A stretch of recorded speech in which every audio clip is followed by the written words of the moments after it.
Hello పిల్లలు, praise Lord. Welcome to kids story time. పిల్లలు, ఈరోజు లెసన్కి మీరు అందరు రెడీగా ఉన్నారు కదా?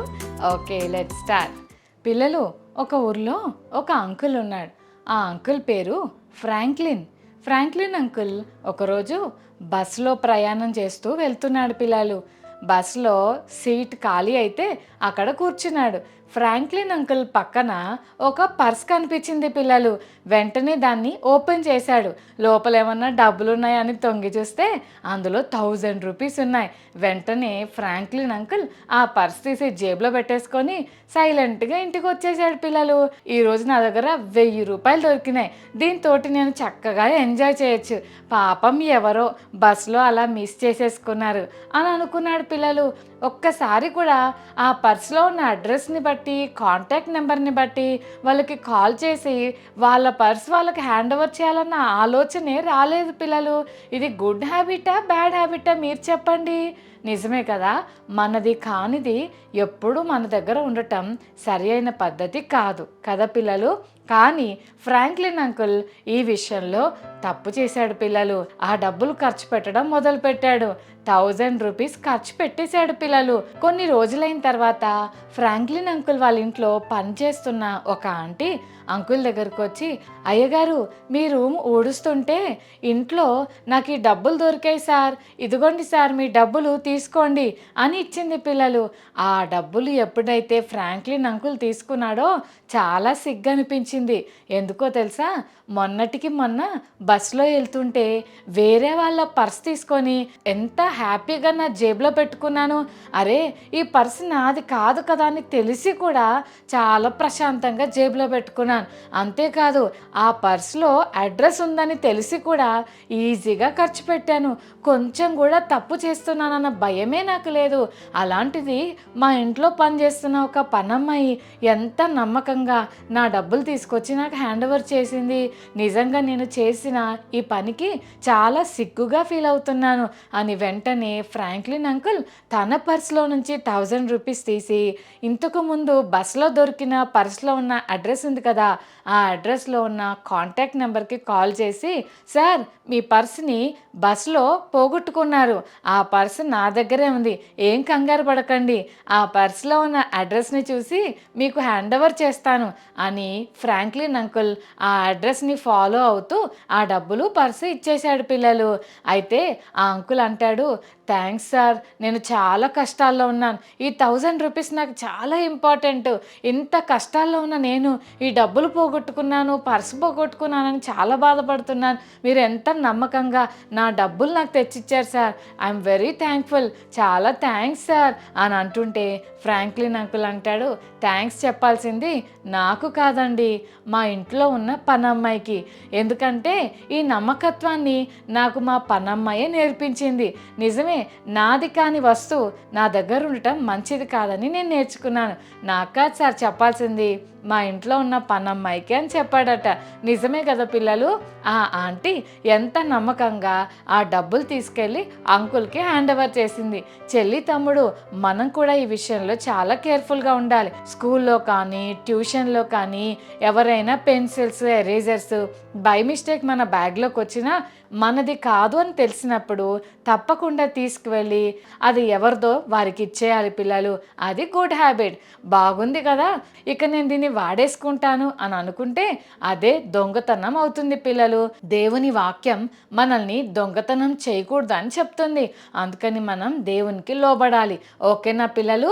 బైబిల్ గ్రంథంలో కూడా యోసేపు అనే ఒక అన్న ఉన్నాడు. యోసేపు అన్నకి చాలా మంది బ్రదర్స్ ఉన్నారు. ఎంతమంది బ్రదర్స్ ఉన్నారో తెలుసా? 11 బ్రదర్స్ ఉన్నారు యోసేపు అన్నకు. ఎంత బిగ్ ఫ్యామిలీయో కదా. మీకు ఎంతమంది బ్రదర్స్ అండ్ సిస్టర్స్ ఉన్నారు? మహా అంటే 2 లేదంటే 3 కదా. కానీ జోసెఫ్ అన్నకు 11 మెంబర్స్ ఉన్నారు. పిల్లలు, అందరూ అన్నయ్యలైతే ఒక్క చిన్న తమ్ముడు. ఆ తమ్ముడు పేరు బెంజమిన్. అయితే వాళ్ళ అన్నలు జోసెఫ్ అన్నను బాగా కొట్టి ఐగుప్తుకి బానిసగా పంపించేస్తారు పిల్లలు.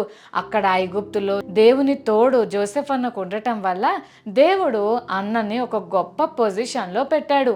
ఇప్పుడు ఐగుప్తు దేశంలో చాలా ఫుడ్ ఉంది, కానీ మిగిలిన చుట్టూ దేశాల్లో భయంకరమైన కరువు ఉంది. అంటే ఫుడ్ అస్సలు దొరకట్లేదు. అలాంటి సమయంలో యాకోబు అంకుల్ తన కొడుకులందరినీ పిలిచి, అరే ఐగుప్తులో చాలా ఫుడ్ ఉందంట, మీరు వెళ్ళి ఐగుప్తులో ఫుడ్ తీసుకొని రండిరా, మనం చాలా ఇబ్బంది పడుతున్నాం, మనకు తినటానికి తిండి కూడా లేదు అని యాకోబు అంకుల్ వాళ్ళ కొడుకులందరినీ పంపిస్తాడు పిల్లలు. బెంజమిన్ అన్నను మాత్రం ఇంట్లో ఉంచి మిగిలిన అన్నలందరూ కూడా బ్యాగ్స్ తీసుకొని మనీ తీసుకొని ఐగుప్తు దేశానికి వెళ్తారు పిల్లలు. ఇంతకీ ఆ ఐగుప్తు దేశంలో ఉన్న మొత్తం ఫుడ్ అంతటి మీదకి అధికారి ఎవరు అంటే జోసెఫ్ అన్నే. అయితే ఈ జోసెఫ్ అన్న వాళ్ళ బ్రదర్స్ని చూడగానే గుర్తుపట్టేస్తాడు. వాళ్ళ అన్నయ్యలు చూసినప్పుడు యోసేఫ్ అన్నకు చాలా సంతోషం, అంతేకాదు భయంకరమైన దుఃఖం కూడా అనిపిస్తుంది. ఎందుకు వచ్చారు మీరు అని సీరియస్గా అడుగుతాడు పిల్లలు. పాపం మీ అన్నయ్యలకు ఆయన యోసేఫ్ అని తెలీదు. సార్ మేము యాకోబు వాళ్ళ కొడుకులం సార్, మాకు బాగా ఆకలిస్తుంది సార్, మా దేశంలో ఫుడ్డే లేదు, మీరేమన్నా మాకు హెల్ప్ చేస్తే మేము డబ్బులు ఇచ్చి ధాన్యాలు కొనుక్కుంటాం సార్, ప్లీజ్ సార్ మాకు ఇవ్వరా అని అడుగుతారు పిల్లలు. అప్పుడు యోసేఫ్ అన్న సీరియస్గా, మీరు ఈ దేశాన్ని ఎంక్వైరీ చేయడానికి వచ్చారు కదా, నిజం చెప్పండి అని చాలా సీరియస్గా అంటే, లేదు సార్ మాకు అలా చేయాలన్న ఆలోచనే లేదు, మేము స్పైస్ కాదు, మేము గూఢాచారులం కాదు, మేము ఫుడ్ కోసమే వచ్చాం సార్, మాకేం తెలియదు సార్ అని అంటుంటే, నిజం చెప్పండి మీ ఫ్యామిలీలో ఎంతమంది ఉంటారు, అసలు మీ గురించి చెప్పండి అని అంటే అప్పుడు వాళ్ళు చెప్తారు. అప్పుడు ఆ అన్నయ్యలు ఇలా చెప్తారు, సార్ మా నాన్నకి మేము 12 మంది కొడుకులం, మా 12 మందిలో ఒకడు లేడు సార్, మేము మిగిలిన 10 మంది ఇక్కడ ఉన్నాం, ఇంకో చిన్నోడు మా డాడీ దగ్గర ఉన్నాడు, మా చిన్నోడు అంటే మా డాడీకి చాలా ఇష్టం, అందుకే వాడిని తీసుకురాలేదు సార్ అని అంటుంటే అప్పుడు జోసెఫ్ అన్న అంటాడు, లేదు మీరు ఖచ్చితంగా మీరు రాయబారం చేయడానికే వచ్చారు, అందుకని ఒక పని చేస్తాను, మీ అందరినీ జైల్లో వేస్తాను, ఒక్కళ్ళు మాత్రం వెళ్ళి మీ తమ్ముడిని తీసుకొని రండి, అప్పుడు మీరు చెప్పేది కరెక్ట్ అని నేను నమ్ముతాను అని అంటుంటే వాళ్ళందరూ భయపడిపోయి, అయిపోయిందిరా ఇంకా మన సంగతి, ఇక్కడే చిక్కుకుపోయాం, మన తమ్ముడిని అనవసరంగా బానిసగా అమ్మేశాం, చూసావా దానివల్లే మనకి శిక్ష వచ్చిందిరా అని వాళ్ళు చేసిన తప్పును బట్టి యోసేపు అన్నను ఐగుప్తుకు పంపించినందుకు ఒకరికొకరు మాట్లాడుకుంటూ బాధపడుతుంటారు పిల్లలు. ఈ విషయం యోసేపు అన్న మెల్లగా గమనిస్తూ ఉంటాడు. 3 రోజుల తర్వాత జోసెఫ్ అన్న వాళ్ళని పిలిచి, సరే నేను దేవునికి భయపడేవాడిని, నేను మిమ్మల్ని అందరినీ ఇబ్బంది పెట్టను, కానీ ఈ 10 మందిలో ఒక్కడిని మాత్రం జైల్లో పెడతా, మిగిలిన 9 మెంబర్స్ వెళ్ళి మీరు మీ తమ్ముడిని తీసుకొని రండి అని చెప్తారు పిల్లలు. అలా చెప్పి జోసెఫ్ అన్న షిమ్యోను అనే ఒక అన్నని తీసుకెళ్ళి జైల్లో పెట్టేసి మిగిలిన వాళ్ళందరినీ వాళ్ళకి గ్రెయిన్స్ అంటే ఫుడ్ ఇచ్చి పంపిస్తాడు పిల్లలు. వాళ్ళందరూ వెళ్ళిపోతుంటే దారిలో వాళ్ళ గాడిదల మీద ఆ ధాన్యాలు ఆ గ్రెయిన్స్ అన్నీ కూడా బస్తాల్లో నింపుకొని వెళ్తూ ఉంటారు పిల్లలు. దారిలో మధ్యలో ఆ 9 మంది అన్నల్లో ఒక అన్న, అరే ఒక్క నిమిషం ఆగండి, నా గాడిదకి కొంచెం ఫుడ్ పెడతాను అని ఆ గ్రెయిన్స్ ఓపెన్ చేద్దామని బ్యాగ్ ఓపెన్ చేస్తే పిల్లలు ఆ బ్యాగులో మనీ కాయిన్స్ అలాగే ఉన్నాయి. వెంటనే ఈ అన్నకు భయం వేసింది, ఒరే నా బ్యాగులో ఆ డబ్బులు అలాగే ఉన్నాయిరా, వాళ్ళు మన మనీ తీసుకోలేదురా, కావాలంటే చూడండి అని అందరికీ పిలిచి ఆ బ్యాగులో ఉన్న డబ్బులు చూపిస్తుంటే, అయ్యో ఇంకేమనుందా, అసలే మన మీద ఆయనకు అనుమానం ఉందిరా, ఆ ఐగుప్తు సార్ మనల్ని చూసి డౌట్ పడుతున్నాడు రా, ఎట్లా తీసుకొచ్చావురా, నువ్వు చూసుకోలేదా అని అంటుంటే, ఏమోరా నాకు తెలీదు, నేను మనీ బ్యాగ్ ఇచ్చాను, ఈ బ్యాగ్ కూడా ఇచ్చాను ఫుడ్ పెట్టిమ్మని అని చెప్తుంటే, ఆగు నా బ్యాగ్ కూడా ఒకసారి చెక్ చేస్తానని మిగిలిన అన్నయ్య సెకండ్ అన్నయ్య ఇంకొక బ్యాగ్ ఓపెన్ చేసి చూస్తే అందులో కూడా డబ్బులు ఉన్నాయి పిల్లలు. ఈ అన్నయ్యని చూసి మిగిలిన అన్నయ్యలు అందరూ బ్యాగులు ఓపెన్ చేసి చూస్తే అందరి బ్యాగుల్లో ఎవరి డబ్బులు వాళ్ళ దగ్గరే ఉన్నాయి. ఇంకా వీళ్ళందరికీ భయం వేసేసింది, అమ్మో ఇప్పుడు వెనక్కి వెళ్తే మన పరిస్థితి ఏంటి, పదండి మన ఇంటికి వెళ్ళిపోదామని ఇంటికి వెళ్ళిపోయారు. అప్పుడు వాళ్ళ డాడీకి చెప్తున్నారు, డాడీ ఏం జరిగిందో మాకు తెలీదు, మేమైతే డబ్బులు ఇచ్చాం, ఆయనకి మా మీద చాలా డౌట్ ఉంది డాడీ, ఆయన షిమ్యోన్ నన్ను జైల్లో పెట్టి ముందు మీ తమ్ముడిని పట్టుకొని వస్తే మీరు స్పైస్ కాదని గుడాచారులు కాదని నమ్ముతా అని చెప్పి పంపించాడు. కానీ మా డబ్బులన్నీ ఇందులోనే ఉన్నాయి, మాకు భయం వేస్తుంది డాడీ అని అందరూ భయపడుతూ చెప్పారు పిల్లలు. ఏం అర్థం కాలేదు యాకోబు అంకుల్కి. కొన్ని రోజులు అయ్యేసరికి వాళ్ళు తెచ్చుకున్న ఫుడ్ అంతా అయిపోయింది. మళ్ళీ ఇప్పుడు ఏం చేయాలో మీరే చెప్పండి. ఎస్, మళ్ళీ ఐగుప్తుకి వెళ్ళి ఫుడ్ తెచ్చుకోవాలి కదా. ఇప్పుడు యాకోబు అంకుల్ అంటున్నాడు, ఇప్పుడు మన దగ్గర ఉన్న ఫుడ్ అంతా అయిపోయిందిరా, ఇక మనం మళ్ళీ వెళ్ళి ఫుడ్ తెచ్చుకోవాలి అని అంటుంటే, డాడీ డాడీ మేము వెళ్ళాం డాడీ, అసలే ఆయన ఏమన్నాడో తెలుసా, మీ తమ్ముడిని తీసుకొని రండి అని చెప్పారు. ఇప్పుడు కనుక తమ్ముడిని తీసుకొని వెళ్ళకపోతే మమ్మల్ని రానియడు డాడీ అని చెప్పారు పిల్లలు అందరూ. అయితే యాకోబు అంకుల్ అంటాడు, వద్దు వద్దు, నేనైతే పంపను. నాకు చాలా ఇష్టమైన పిల్లలు యోసేపు బెన్యామీను. యోసేపునేమో ఒక యానిమల్ వచ్చి తినేసిందని మీరు చెప్పారు. ఈ బెంజమిన్ని కూడా తీసుకెళ్ళిపోతే నాకు చాలా ఇష్టమైన ఇద్దరు కొడుకుల్ని నేను పోగొట్టుకున్నోడిని అయిపోతా. నేను అస్సలు ఉండలేను. బెంజమిన్ అంటే నాకు చాలా ఇష్టం, నేను వాడిని వదులుకొని అస్సలు ఉండలేను అని యాకోబు అంకుల్ చెప్తే, అప్పుడు యూదా అన్న అంటాడు, ప్లీజ్ డాడీ, ఒకవేళ నువ్వు బెంజమిన్ని పంపకపోతే మనందరం ఆకలితో చచ్చిపోవాల్సిందే. మేము వెళ్తే మమ్మల్ని బయటికి రానియడు డాడీ, తమ్ముడికి ఏమన్నా అయితే నేను డాడీ బాధ్యత అని యూదా అన్న మధ్యలో వచ్చి డాడీకి తమ్ముడిని పంపమని బ్రతిమాలుతున్నాడు పిల్లలు.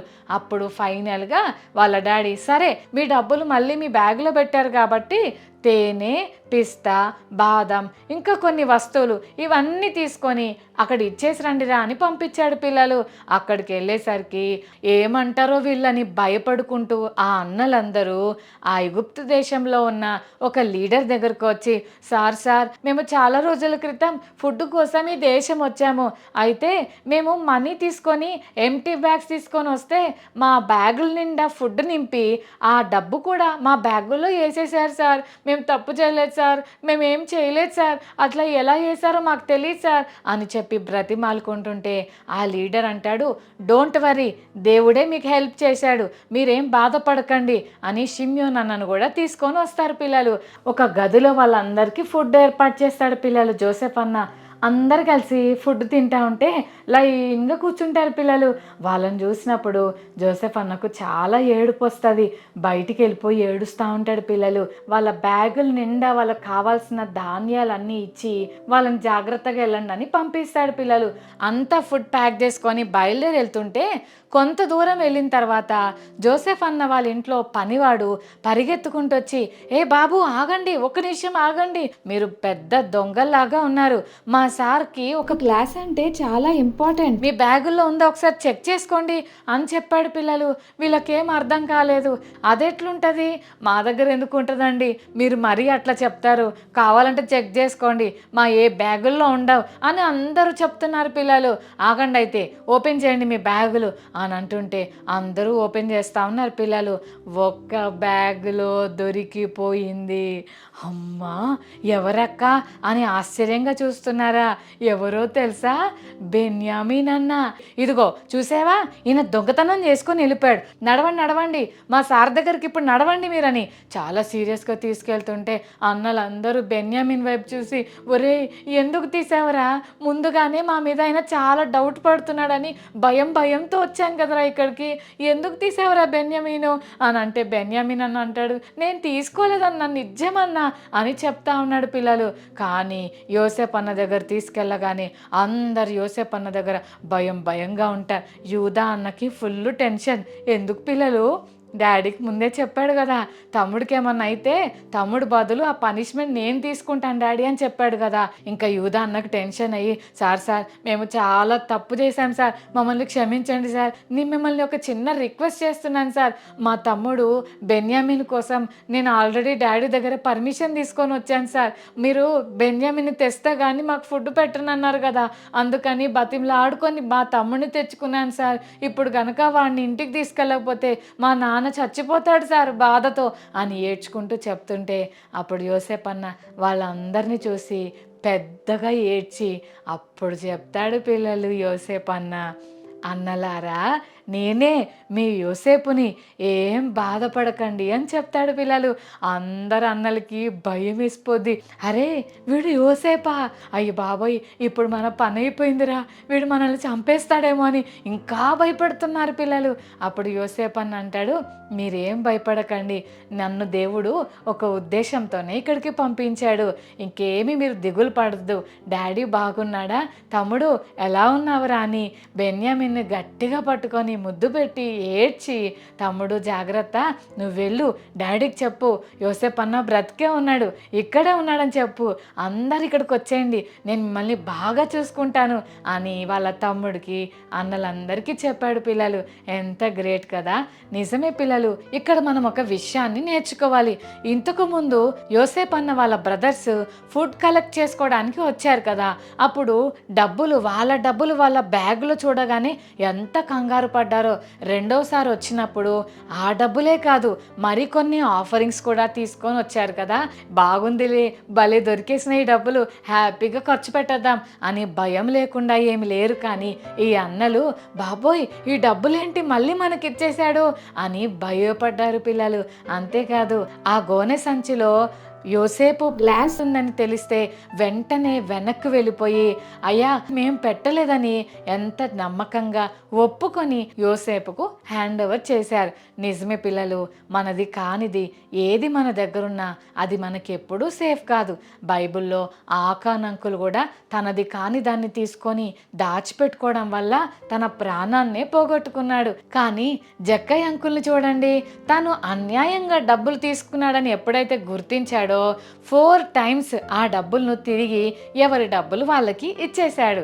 అంటే ఈరోజు కిడ్ స్టోరీ టైం ద్వారా మనం ఏం నేర్చుకుంటున్నాం అంటే, వేరే వాళ్ళవి ఏవి కూడా మన దగ్గర దొంగతనంగా దాచిపెట్టుకోకూడదు పిల్లలు.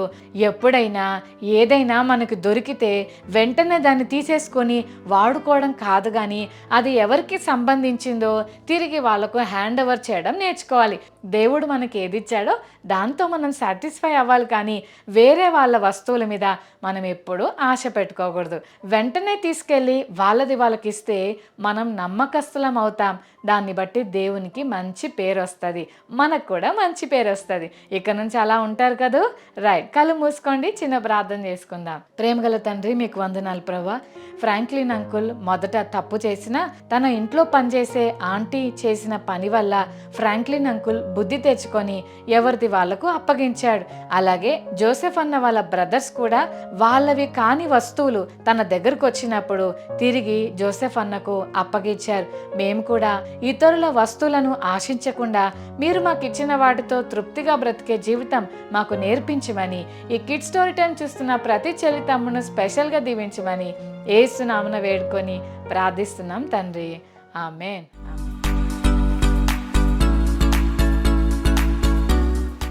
ఓకే పిల్లలు, ఈరోజు మెమరీ వర్స్ నేర్చుకుందామా? నిర్గమకాండం 20:17, ఎక్సోడస్ 20:17. నీ పొరుగు వానిదగు దేనినైనను ఆశింపకూడదు. మరొకసారి నేర్చుకుందామా? ఎక్సోడస్ 20:17.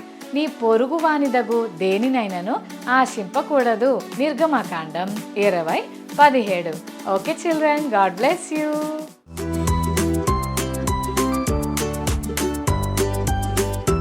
ఫ్రాంక్లిన్ అంకుల్కి బస్లో ఏమి దొరికింది?